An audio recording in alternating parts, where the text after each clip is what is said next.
கடலூர் மாவட்டத்தில் தடையை மீறி ஜல்லிக்கட்டு நடத்திய நாம் தமிழர் கட்சியினர் 26 பேரை காவல்துறையினர் கைது செய்தனர்.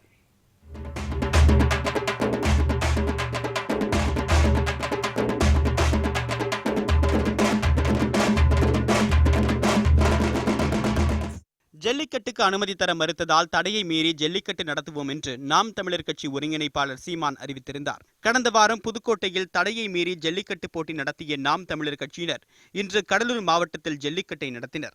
திருவந்திபுரம் பகுதியில் நாம் தமிழர் கட்சி மாநில பொறுப்பாளர் அன்பு தென்னரசு தலைமையில் நடைபெற்ற ஜல்லிக்கட்டில் மதுரை மற்றும் திண்டுக்கல் மாவட்டங்களில் இருந்து கொண்டு வரப்பட்ட 5 காளைகளும் கடலூர் மாவட்டத்தில் இருந்த 5 காளைகளும் பங்கேற்றன.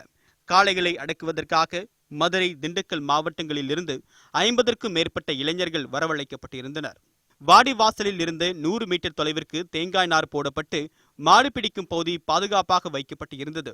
பின்னர் 10 காளைகள் ஒன்றன் பின் ஒன்றாக வாடிவாசல் வழியாக அவிழ்த்துவிடப்பட்டது.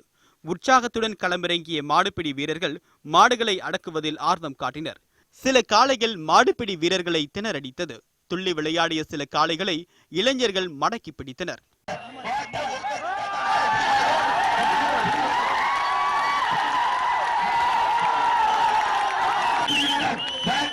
காளைகளின் திமிலை பிடித்து வெற்றி பெற்ற திண்டுக்கல் மாவட்டத்தை சேர்ந்த இளைஞர்கள் முதல் 3 பரிசுகளை தட்டிச் சென்றனர்.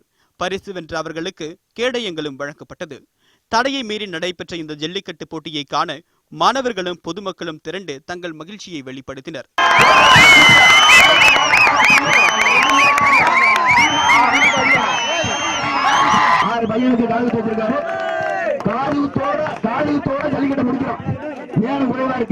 தமிழர்களின் கலாச்சாரத்தை அழிக்க நினைக்கும் மத்திய அரசை எதிர்த்து ஜல்லிக்கட்டு அனைத்து இடங்களிலும் நடைபெறும் என்று நாம் தமிழர் கட்சி மாநில பொறுப்பாளர் அன்பு தென்னரசு கூறியுள்ளார். இந்த ஜல்லிக்கட்டுக்கு நேற்று வந்த இந்திய அரசு தடை விதித்திருக்கின்றது, விளையாடக்கூடாது என்று சொல்லியிருக்கின்றது.